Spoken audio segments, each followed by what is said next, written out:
Akkam jirtu kabajamtootaa fi jaalatamtoota hiriyoota koo guyyaa har'aa kana barnoota baay'ee salphaa ta'ee fi garuu immoo baay'ee barbaachisaa ta'e tokkon isinitti himuu barbaada. Mata dureen barnoota kootis yuuzerneemii fi maqaa keessan tiktokii jalatti akkaataa kamiin akka jijjiirrattanidha. Baay'ee salphaadha garuu immoo nama rakkisuu danda'a waan ta'eef irratti hojjechuu barbaadeeni. Kana gochuuf jalqaba erga tiktokii keessan bantanii kunoo gama jalaa kana bakka mallattoo namaa qabdu kana kiliik gootu ishee kana. Erga kana kiliik gootanii gara edit page kan jedhu kuni kunoo akkasitti bakka kanatti isinii dhufa. Edit profile kan jedhu sana gada kiliik gootu. Erga kana kiliik gootanii kunoo bakka kanatti neemii fi user name jedhee jira. Amma yeroo baay'ee ijoolleen isa olii neemii jijjiiranii yookaan user name jijjiiraniiti lamaan isaa tokko jijjiiranii hafanii maqaan isaanii yoggaa mana namaa deeman user jedhee irratti barreeffama. Namni akkasitti user jedhee isaa waama. Kanaafuu isin immoo lamaan isaa jijjiiruu qabdu. Kanaafuu amma gaa lamaan isaa akkaataa kamiin akka jijjiirru eegallee irraa barachuu. Amma userii neemii jijjiiruu barbaade kunoo bakka kanarratti kiliik godha yookaan gara cuqaasa. Amma kunoo akkuma waliin argaa jirru kana bakka kanatti kunoo akkanii maqaa jijjiirradhuuf haala naaf mijeessee jira. Ani garuu ammaaf jijjiiruu barbaadu waan ta'eef biran darba.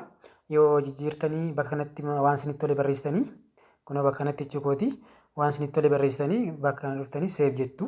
Erga seef jettanii gara duubaatti deebitu jechuudha. Amma immoo kunis seef ta'eera gara yuuzeriitti gad deebitu gara yuuzera jechuudha. Yuuzer bakka kana bakkee kana kunoo as kana kiliik gootu. Yoo kana kiliik gootan akkasitti ammas akkasiin jijjiirrattaniif bakka isiniif kenna. Isin bakka waan isinitti tole bakka kanatti erga barreessitanii booda seef jettu deebiftanii garuu waan isin beekuu qabdani ji'a tokko keessatti yeroo tokko qofa jijjiirtu waan ta'eef yuuzerneemii keessan ishee kana asumaan akkasiin beektan barbaada. Erga waan jettan barreessanii booda bakka kana seef jettanii keessaa baatu jechuudha. Kuni xumurameera. Ammallee barnoonni biraa immoo ijoolleen tokko tokko geemii faa taphachuuf ijoolleen hin beekne waan ta'eef akkaataa kamiin akka geemiin taphatamullee isinitti agarsiisa. Inni immoo as duubatti deebineeti akkuma baratame akkuma taama itti laayivii seennu kana bakka kana dhufna. Bakka kana dhufna. Erga bakka kana dhufnee mallattoo kilaasii kana gad kiliik goona. Kunoo bakka kana erga dhufnee booda erga kilaasii kana kiliik goone kunoo bakka kanatti mallattoon laayiv jettu jirti. Laayivii kana gadi cuqaafna. Erga gadi cuqaafnee amma tamsaasa kallattii seenaan jira gootu laayiviin jedha. Sana booda akkuma laayivii irra seeneen steeppiin itti aanee jiru kunoo qabayaa fidu.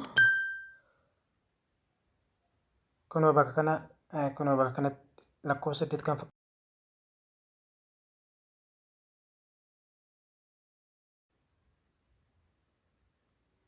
asitti kunoo namoonni geemis waliin taphachuu danda'an listiin isaanii akkasitti gadi dardaramee jira.